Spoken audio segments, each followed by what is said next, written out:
केदारनाथ यात्रा में आप सभी भक्तों का स्वागत है। इस वीडियो के अंदर मैं आपको बताऊंगा कि आप हरिद्वार और ऋषिकेश से सोनप्रयाग तक शेयरिंग टैक्सी और बस से कैसे आ सकते हो और उनका कितना किराया रहता है। हरिद्वार से सोनप्रयाग जाते वक्त रास्ते में आता है देवप्रयाग संगम, माता धारी देवी मंदिर और रुद्रप्रयाग संगम। इन जगहों पर आप दर्शन कैसे करेंगे? अगर आप अपनी खुद की 4 व्हीलर या 2 व्हीलर से आ रहे हो तो सोनप्रयाग में पार्किंग कहाँ पर मिलेगा? अगर आपका यात्रा रजिस्ट्रेशन नहीं हुआ है तो सोनप्रयाग में कहाँ पर करवाना है? यदि आपने ऑनलाइन रजिस्ट्रेशन कर दिया है तो उसे सोनप्रयाग में कहाँ पर चेक करवाना है? और अगर आप सोनप्रयाग में रुकना चाहो तो यहाँ पर रुकने के लिए क्या बेस्ट ऑप्शन रहेंगे? सोनप्रयाग से गौरीकुंड जाने के लिए शेयरिंग टैक्सी कैसे मिलेगी और गौरीकुंड में रुकने के लिए क्या बेस्ट ऑप्शन रहेंगे? साथ ही गौरीकुंड में ही है गौरी माई मंदिर और तप्त कुंड, जहां आप पवित्र स्नान करके अपनी यात्रा की शुरुआत कैसे करेंगे। गौरीकुंड से केदारनाथ मंदिर की दूरी 16 किलोमीटर है, तो इस ट्रैक के दौरान आपको क्या क्या सुविधा मिलने वाली है और क्या क्या असुविधा होने वाली है। साथ ही आप यहाँ पर पिट्ठू, पालकी और घोड़े खच्चर से कैसे यात्रा कर सकते हो और उनके क्या चार्जेस रहेंगे। इसके अलावा आप हेलीकॉप्टर से कैसे यात्रा कर सकते हो। केदारनाथ पहुंचने के बाद यहाँ पर रुकने के लिए सबसे अच्छे ऑप्शन क्या रहेंगे और दर्शन के लिए टोकन आपको कहाँ से लेना है और दर्शन कैसे करना है।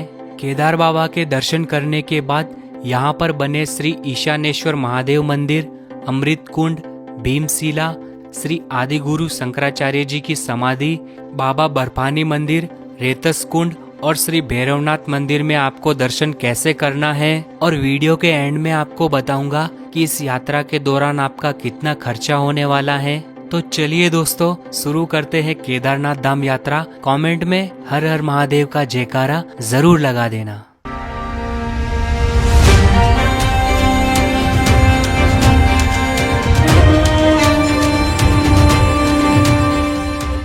केदारनाथ धाम यदि आप ट्रेन से आ रहे हो तो सबसे नजदीकी रेलवे स्टेशन है हरिद्वार और Rishikesh railway station. Rishikesh railway station के लिए आपको बहुत ही कम ट्रेनें मिलेगी, तो आप आ सकते हो हरिद्वार रेलवे स्टेशन। भारत के कई छोटे बड़े शहरों से डायरेक्ट हरिद्वार के लिए ट्रेन की सुविधा मिल जाएगी।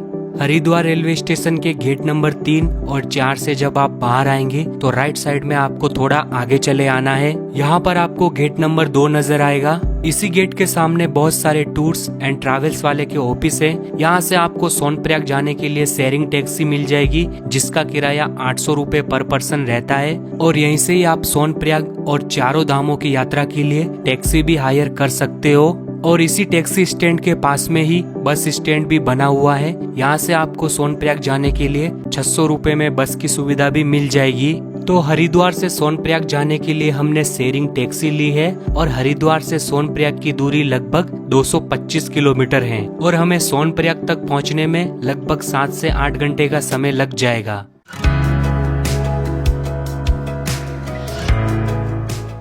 हरिद्वार से लगभग 22 किलोमीटर आगे ऋषिकेश आता है, जिसे योग नगरी भी कहा जाता है।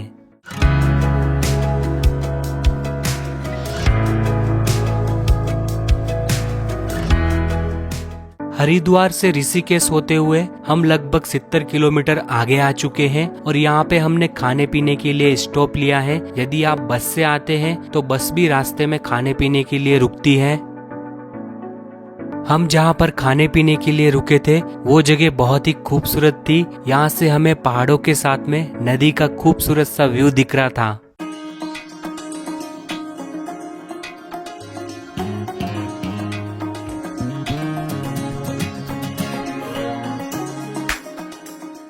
हरिद्वार से लगभग 90 किलोमीटर का सफर तय करने के बाद हम पहुंच चुके हैं संगम नगरी देवप्रयाग में। यहाँ पर एक तरफ से अलकनंदा नदी और दूसरी तरफ से भागीरथी नदी आती है। इन दोनों नदियों का यहाँ पर पवित्र संगम होता है। इसके बाद ये दोनों नदियाँ यहाँ से गंगा नदी का रूप ले लेती हैं। यदि आपको नीचे संगम में जाकर डुबकी लगानी है तो टैक्सी वाले को 300 से 400 रुपए एक्स्ट्रा देकर कुछ 300 से 400 सीढ़ियाँ नीचे उतरकर संगम में डुबकी लगा सकते हो। और यदि आप बस से आते हो तो बस यहाँ पर नहीं रुकती है, आपको चलती बस से ही देवप्रयाग संगम के दर्शन करने होते हैं।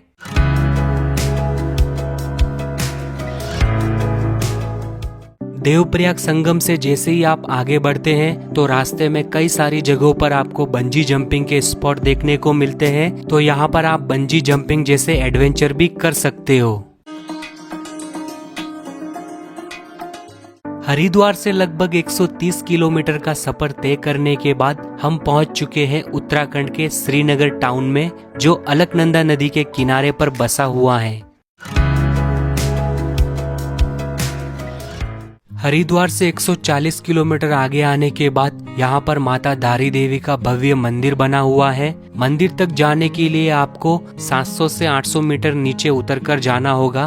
रास्ते में जाते वक्त श्री भैरवनाथ जी के भी दर्शन होते हैं। माँ धारी देवी का यह मंदिर बहुत ही प्राचीन और पवित्र मंदिर है। माँ धारी देवी को उत्तराखंड की रक्षक माना जाता है। कहते हैं कि माँ धारी देवी सुबह कन्या का रूप, दोपहर में युवती का रूप और शाम के समय वृद्धा के रूप में दर्शन देती हैं। माँ धारी देवी का यह मंदिर अलकनंदा नदी के ऊपर बना हुआ है। माँ धारी देवी मंदिर के पास में ही नदी के उस पार जाने के लिए पुल बनाया गया है। आप इस पुल पर जाकर अपने अच्छे फोटो क्लिक करवा सकते हो।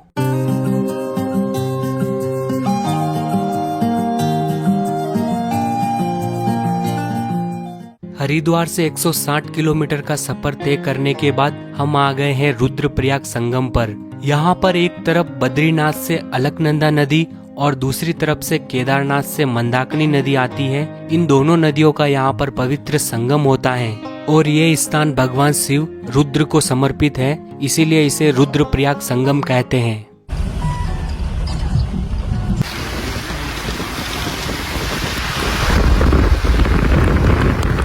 रुद्रप्रयाग के बाद में धीरे धीरे मौसम में बदलाव आना शुरू होता है। कई बार तेज बारिश के साथ ठंडी ठंडी हवाएं चलती हैं। उत्तराखंड की खूबसूरत पहाड़ों के बीच बहती हुई नदियां और भी ज्यादा खूबसूरत लगने लगती हैं। उत्तराखंड के इन खूबसूरत पहाड़ों को देखते हुए हम पहुंच जाते हैं गुप्तकाशी। यहाँ से सोनप्रयाग की दूरी मात्र 28 किलोमीटर रह जाती है। सोनप्रयाग से 1 किलोमीटर पहले आएगा सीतापुर। यदि आप हरिद्वार से बस में आते हो तो बस आपको इसी सीतापुर बस स्टैंड तक छोड़ेगी। यहाँ पर बहुत बड़ा सा बस स्टैंड बना हुआ है। साथ ही आपको यहाँ पर रहने के लिए बस स्टैंड के पास में ही बहुत सारी होटल्स की सुविधा भी मिल जाएगी। सीतापुर से 1 किलोमीटर आगे आने के बाद में यहाँ पर सोनप्रयाग की पार्किंग बनी हुई है। यदि आप शेयरिंग टैक्सी से आते हैं तो टैक्सी आपको इस सोनप्रयाग की पार्किंग तक छोड़ेगी, और आप अपने प्राइवेट व्हीकल से आते हो तो यहीं पर आपको 4 व्हीलर और 2 व्हीलर की पार्किंग की सुविधा भी मिल जाएगी। साथ ही आपको यहीं से हरिद्वार, ऋषिकेश, बद्रीनाथ जाने के लिए शेयरिंग टैक्सी भी मिल जाती हैं। सोनप्रयाग की पार्किंग से सीधा 100 मीटर आगे की तरफ आओगे तो राइट साइड में ये रजिस्ट्रेशन काउंटर दिखेगा।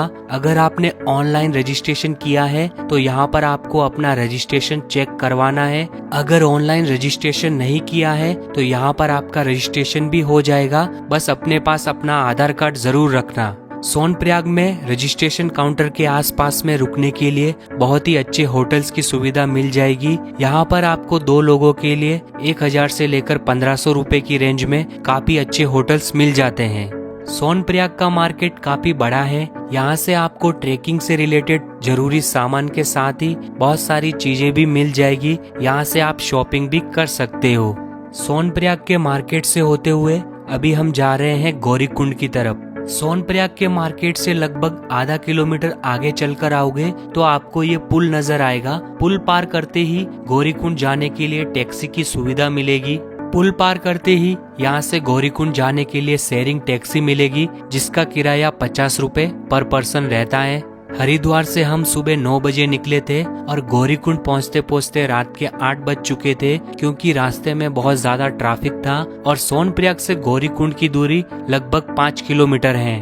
तो फाइनली हम गौरीकुंड पहुँच चुके हैं। यहाँ से गौरीकुंड का मार्केट शुरू होता है। यहाँ पर भी आपको ट्रेकिंग से रिलेटेड सारा सामान मिल जाएगा। साथ ही रुकने के लिए बहुत सारी होटल्स की सुविधा भी है। तो हमने गौरीकुंड में ही 2 लोगों के लिए 2000 रुपए में ये रूम लिया है। गौरीकुंड में रूम की प्राइस थोड़ी ज्यादा रहती है, लेकिन गौरीकुंड में ही रुकना सबसे सही रहता है, क्योंकि दूसरे दिन आप जल्दी उठकर अपनी यात्रा की शुरुआत कर सकते हैं। यदि आप सोनप्रयाग में रुकते हो तो वहाँ पर सुबह आपको टैक्सी के लिए लंबी लाइन में लगना पड़ सकता है। तो अगली सुबह हमने जल्दी उठकर गौरीकुंड में ही बने गौरी माई मंदिर में दर्शन किए और गौरी माई मंदिर के सामने ही उमापति महादेव के भी दर्शन किए। फिर हम आ गए गौरी माई मंदिर से कुछ सीढ़ियां नीचे उतरकर तप्त कुंड के पास में। यहाँ पर एक तरफ तप्त कुंड बना हुआ है और उसके ही पास में केदारनाथ से मंदाकिनी नदी आ रही है। तो आप सुबह जल्दी उठकर गौरी माई मंदिर में दर्शन करके इस तप्त कुंड में पवित्र स्नान करके अपनी यात्रा की शुरुआत कर सकते हो। गौरी कुंड से ही आप ये 50 रुपए में लाठी जरूर ले लेना, यात्रा के दौरान आपको चलने में बहुत ज्यादा काम आएगी। गौरी कुंड से ही आपको ऐसी पालकी मिल जाएगी जिसका प्राइस वजन के हिसाब से रहता है। नॉर्मली 70 से 80 किलो के इंसान का लगभग 11,000 रुपए तक लग जाता है। ये है पालकी का प्राइस। गौरी कुंड से ही आपको पिट्टू भी मिल जाएगा, इसका प्राइस भी वजन के हिसाब से रहता है। इसमें 50 किलो तक के इंसान का 8,000 रुपए तक लग जाता है। गौरी कुंड से आधा किलोमीटर आगे आने के बाद में यहाँ पर आएगा घोड़ा खच्चर पड़ाव। यहाँ से आपको केदारनाथ जाने के लिए घोड़ा खच्चर मिल जाएगा। इस घोड़ा खच्चर पड़ाव से केदारनाथ जाने के लिए घोड़े का प्राइस लगभग 3,500 रुपए लगता है। घोड़ा खच्चर पड़ाव से आधा किलोमीटर आगे आने के बाद आपको ये बड़ा सा प्रवेश द्वार नजर आएगा। यहीं से हमारी केदारनाथ यात्रा की ट्रेकिंग की शुरुआत होती है।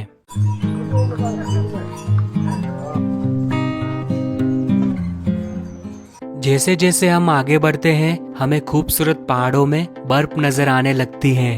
रास्ते में ही आपको खाने पीने के लिए जगह जगह पर फूड स्टॉल मिल जाते हैं।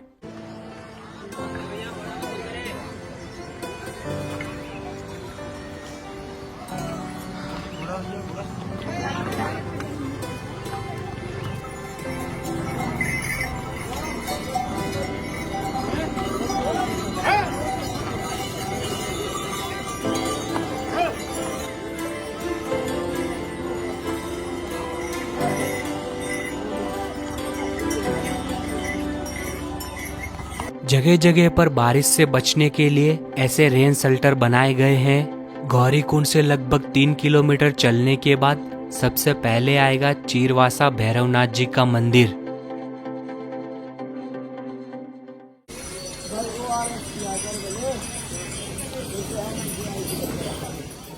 गौरी कुंड से लगभग 4 किलोमीटर दूर और चीरवासा भैरवनाथ मंदिर से लगभग 1 किलोमीटर आगे ये है जंगल चट्टी।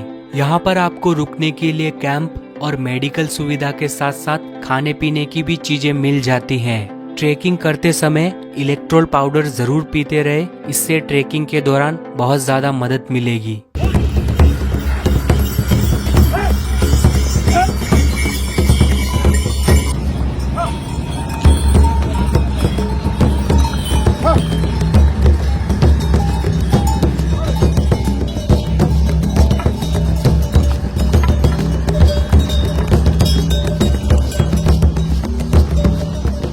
गौरी कुंड से केदारनाथ तक सामान ले जाने में बहुत ज्यादा खर्चा आ जाता है, जिससे कि ऊपर जाते जाते चीजें बहुत ज्यादा महंगी होने लगती हैं। जंगल चट्टी से थोड़ी ही दूर चलने पर यहाँ पर आएगा प्राचीन हनुमान जी का मंदिर। यहाँ पर भी आप दर्शन जरूर करना।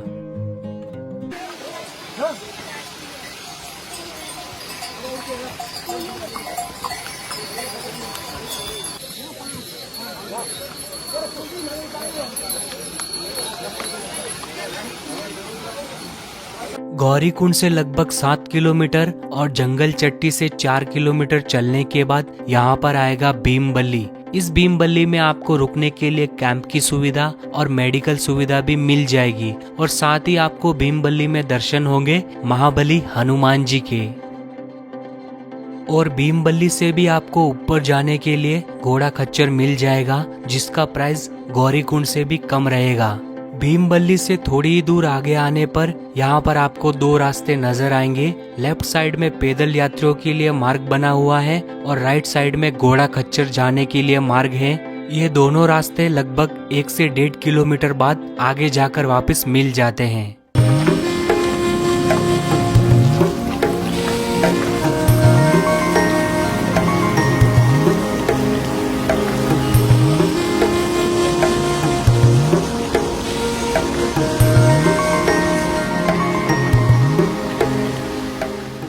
भीमबल्ली से थोड़ी ही दूर आगे आने पर आपको ये पुल नजर आएगा। ये पुल पार करके हमें आगे जाना है। इसी पुल के पास में आपको ये पुराना टूटा हुआ पुल नजर आएगा। नदी के तेज बहाव से ये पुल टूट गया था, फिर बाद में इस नए पुल का निर्माण किया गया। इस पुल को आप जैसे ही पार करोगे तो सामने की तरफ जो कैंप दिख रहे हैं उस जगह को रामबाड़ा कहा जाता है। तो ये पुल पार करके हम आगे आए हैं और इस रामबाड़ा से चढ़ाई थोड़ी सी खड़ी और हार्ड हो जाती है। बच्चों के लिए भी आप पिट्ठू हायर कर सकते हो। 30 से 40 किलो वजन तक के लिए 5 से 6 हजार रुपए लग जाते हैं। रामबाड़ा का पुल वहाँ पर था, वहाँ से हम बिल्कुल खड़ी चढ़ाई करके अभी ऊपर आए हैं।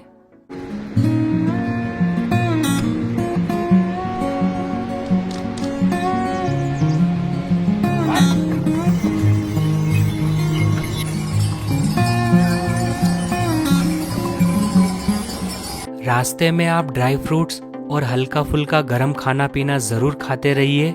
रामबाड़ा के आगे आता है छोटी लिंचोली। यहाँ पर भी आपको रुकने के लिए कैंप और मेडिकल की सुविधा मिल जाती है। छोटी लिंचोली के बाद में हमें केदार घाटी का खूबसूरत व्यू नजर आता है, साथ ही ठंडी ठंडी हवाएं चलने लगती है और छोटी लिंचोली के बाद में हमें बर्फ भी दिखाई देना शुरू हो जाती है। छोटी लिंचोली से लगभग 2 किलोमीटर बाद आता है बड़ी लिंचोली।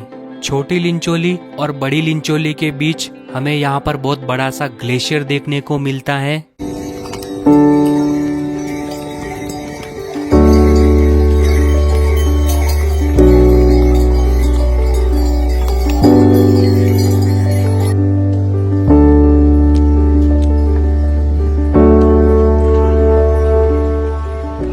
अभी हम पहुंच चुके हैं बड़ी लिंचोली। यहाँ पर भी रहने के लिए कैंप, मेडिकल सुविधा और खाने पीने की सुविधा भी मिल जाएगी। कई सारे लोग जंगल चट्टी, भीमबली, छोटी लिंचोली, बड़ी लिंचोली इन जगहों पर रात रुकते हैं और दूसरे दिन सुबह जल्दी उठकर अपनी यात्रा की शुरुआत करते हैं। बड़ी लिंचोली के बाद तो हमें और भी ज्यादा बड़े बड़े ग्लेशियर देखने को मिलते हैं।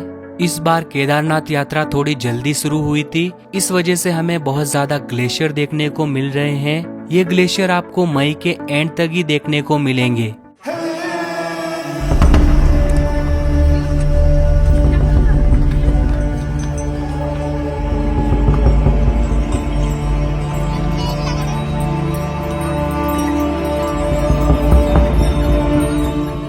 बड़ी लिंचोली के आगे आने के बाद तो केदार बाबा का मंदिर सिर्फ 3 किलोमीटर दूर रह जाता है। यहाँ पर शॉर्टकट लेना थोड़ा हार्ड होता है, साथ ही फिसलने का डर भी रहता है। जब आपको हेलीकॉप्टर उड़ते हुए बिल्कुल नजदीक से दिखे तब समझ जाइएगा कि आप बाबा के मंदिर के बहुत करीब हैं। केदारनाथ मंदिर से 1 किलोमीटर पहले आएगा ये घोड़ा खच्चर पड़ाव। घोड़ा खच्चर आपको यहीं पर छोड़ेगा।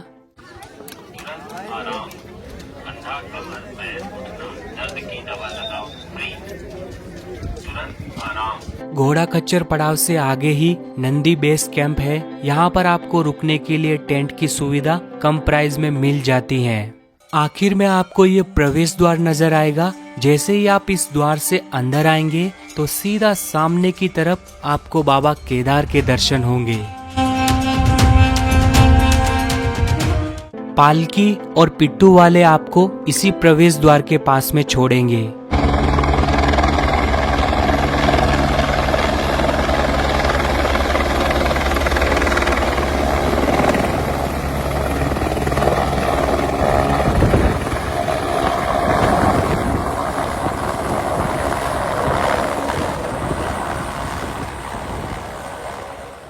और उस प्रवेश द्वार से आगे आने के बाद यहाँ पर हेलीपैड बना हुआ है। यदि आप हेलीकॉप्टर से यात्रा करना चाहते हो तो आप इस हेली यात्रा IRCTC वेबसाइट से हेलीकॉप्टर बुक कर सकते हो। हेलीकॉप्टर 3 जगहों से चलते हैं, सिरसी, फाटा और गुप्त काशी से। सिरसी से केदारनाथ धाम तक का हेलीकॉप्टर का फेयर है 6,390 रुपए और फाटा से 10,164 रुपए और गुप्त काशी से केदारनाथ धाम तक का फेयर है 12,762 रुपए। इस टिकट प्राइस में आना जाना दोनों इंक्लूड रहता है। लास्ट ईयर यहाँ पर जो हेलीकॉप्टर क्रैश हुआ था वो भी यहाँ पर देखने को मिलेगा। हेलीपैड से आगे केदारनाथ धाम का मार्केट शुरू हो जाता है। मार्केट से आगे आते ही लेफ्ट साइड में हमें टोकन काउंटर नजर आएगा। यहाँ पर आपको अपना रजिस्ट्रेशन दिखाकर दर्शन के लिए टोकन लेना है। इसी टोकन काउंटर के पास में ये बड़ा सा पुल नजर आएगा। इस पुल को पार करके आपको आगे जाना है। पुल पार करके आप आगे आएंगे तो यहाँ पर आपको बहुत सारी सीढ़ियाँ नजर आएगी। इन सीढ़ियों से जैसे ही आप ऊपर चढ़कर जाएंगे तो सामने ही आपको ओम का साइन नजर आएगा। ओम के साइन से आगे आते ही हमें केदार बाबा का मंदिर दिखेगा और मंदिर के रास्ते में दोनों तरफ बहुत सारी होटल्स और डॉर्मेट्री बनी हुई है। ओम के साइन से 100 मीटर आगे आने के बाद फाइनली हमें केदार बाबा के संपूर्ण मंदिर के दर्शन होते हैं। यहाँ पर GMVN के बहुत बड़े बड़े गेस्ट हाउस बने हुए हैं, लेकिन यहाँ पर प्राइस बहुत ज्यादा रहता है। 2 लोगों के लिए 7 से 8 हजार रुपए में रूम मिलता है, लेकिन उसमें गर्म पानी के साथ में बहुत सारी सुविधाएं भी मिल जाती हैं। फिलहाल हमने 2500 रुपए में 2 लोगों के लिए ये रूम लिया है। रूम की कंडीशन तो ठीक नहीं है, लेकिन सस्ते में रूम मिलना ही बहुत बड़ी बात है। रूम के अलावा यहाँ पर आपको सस्ते में 400 से 500 रुपए में टेंट मिल जाते हैं, लेकिन ये मैं आपको बिल्कुल भी रिकमेंड नहीं करूँगा। खाने पीने के लिए यहाँ पर आपको ब्रेकफास्ट, लंच, डिनर से लेकर बहुत सारी चीजें मिल जाएगी। अभी हम चलते हैं केदार बाबा के दर्शन करने। इन सीढ़ियों के राइट साइड में सीधा सामने की तरफ चले जाना है। यहाँ से केदार बाबा के दर्शन के लिए लाइन शुरू होती है। सुबह के 11:30 बजे हम दर्शन की लाइन में लगे थे और अभी लगभग 4 बज चुके हैं, फिर भी हमारा दर्शन का नंबर नहीं आया है। दर्शन की लाइन में मेडिकल की सुविधा भी है, साथ ही लाइनों में यहाँ पर प्रसाद काउंटर भी मिल जाएंगे। मंदिर दोपहर के 12 बजे से 2 बजे तक 2 घंटे के लिए बंद रहता है। मंदिर में प्रवेश करने से पहले आप अपने जूते इस प्लास्टिक बैग में रखकर यहाँ पर बने इस जूता काउंटर पर जमा करवा सकते हो, जिसका चार्जेस 10 रुपए रहता है।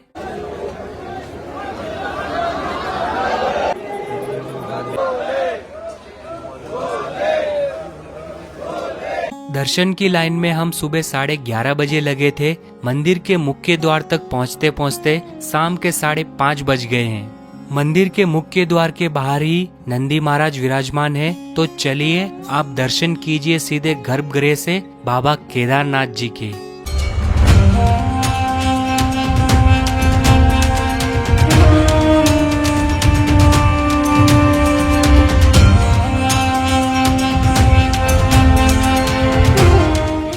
मंदिर परिसर के अंदर केदार बाबा और नंदी महाराज के साथ साथ द्रौपदी जी, 5 पांडव, श्री लक्ष्मी नारायण जी और श्री कृष्ण जी के भी दर्शन होते हैं। मंदिर में दर्शन करके जैसे ही आप एग्जिट गेट से बाहर आएंगे तो यहाँ पर लेफ्ट साइड में बना हुआ है श्री ईशानेश्वर मंदिर। यहाँ पर भी आप दर्शन जरूर करना। अभी आप आ जाइए मंदिर के ठीक पीछे की तरफ। यहाँ पर बना हुआ है अमृत कुंड। मंदिर के अंदर किया हुआ रुद्राभिषेक का जल इस अमृत कुंड में आता है, तो ये जल अपने घर के लिए जरूर लेकर जाइएगा। मंदिर के राइट साइड में ही विशेष पूजा काउंटर बना हुआ है, जिसमें 7,500 रुपए में 5 लोग मंदिर के गर्भगृह में जाकर पूजा करवा सकते हैं। मंदिर के पीछे ही आपको ये विशालकाय पत्थर नजर आएगा। 2013 में जब भयंकर आपदा आई थी, तब ये पत्थर बहता हुआ मंदिर के ठीक पीछे आकर रुक गया था। इस वजह से मंदिर को ज्यादा नुकसान नहीं हुआ। तभी से इस विशालकाय पत्थर को भीमशिला के रूप में पूजा जाने लगा। लोग यहाँ पर अपने बड़े घर के लिए केदार बाबा से मनोकामनाएं भी मांगते हैं। केदारनाथ मंदिर और भीमशिला के ठीक 50 मीटर पीछे की तरफ ये है श्री आदि गुरु शंकराचार्य जी का समाधि स्थल। श्री आदि गुरु शंकराचार्य जी ने 8वीं सदी में इस मंदिर का पुनर्निर्माण करवाया था और वो यहीं पर समाधि में लीन हो गए थे।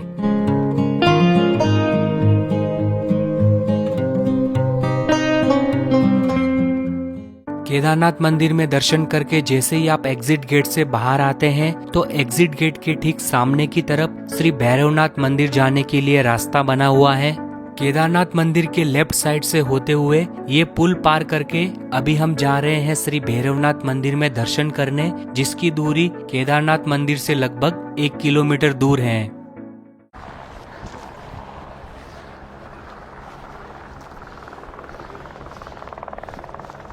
श्री भैरवनाथ मंदिर से आपको पूरी केदार घाटी का प्यारा सा व्यू दिखता है।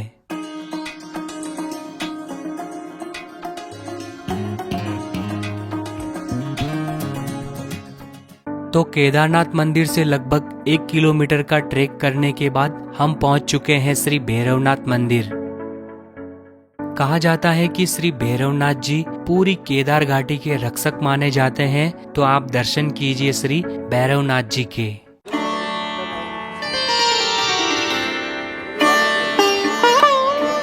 तो यहाँ से आपको पूरी केदार घाटी का व्यू दिखता है। सबसे पहले आपको हेलीपैड नजर आएगा। हेलीपैड के आगे यहाँ पर टोकन काउंटर है। टोकन काउंटर के आगे ही ये पुल पार करके सीढ़ियों से ऊपर आते ही ओम का साइन बना हुआ है। ओम के साइन से आगे आने पर केदार बाबा का मंदिर है। श्री भैरवनाथ मंदिर में दर्शन करने के बाद जैसे ही आप नीचे आएंगे तो नीचे आने के बाद आपको लेफ्ट साइड में सीधा आगे चले आना है। यहाँ पर आपको दर्शन होंगे रेतस कुंड के। ये कुंड काफी चमत्कारी कुंड है। यहाँ पर महादेव के जोर से जयकारे लगाने पर पानी में बुलबुले निकलते हैं।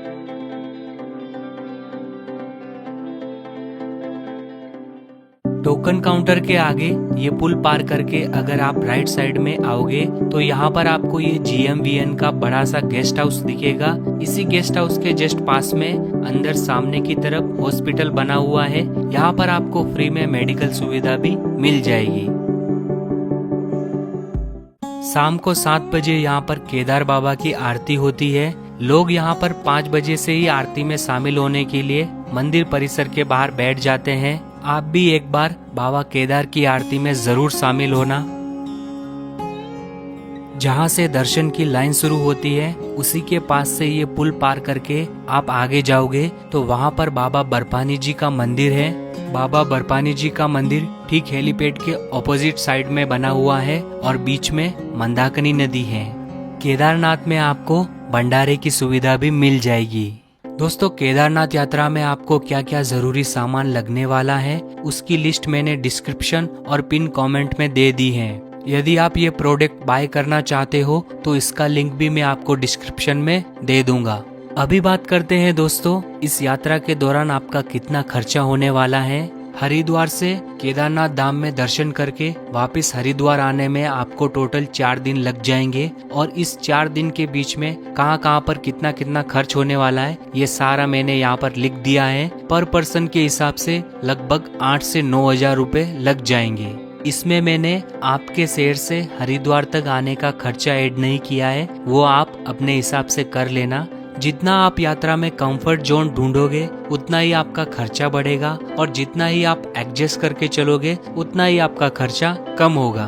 तो दोस्तों, आपकी फैमिली एंड फ्रेंड्स में जो भी केदारनाथ धाम यात्रा पर जा रहे हैं उनको ये वीडियो जरूर शेयर करना। ये वीडियो उनकी केदारनाथ यात्रा में बहुत ज्यादा काम आने वाला है। दोस्तों, इस वीडियो को बनाने में बहुत ज्यादा मेहनत लगी है, तो ये वीडियो आपको जरा सा भी पसंद आया हो तो एक लाइक जरूर करना और चैनल पर नए हो तो चैनल को सब्सक्राइब जरूर करना। आपका केदारनाथ यात्रा से रिलेटेड कुछ भी क्वेश्चन हो तो कमेंट में जरूर पूछना और अगर नहीं हो तो कमेंट में केदार बाबा का जयकारा जरूर लगा देना।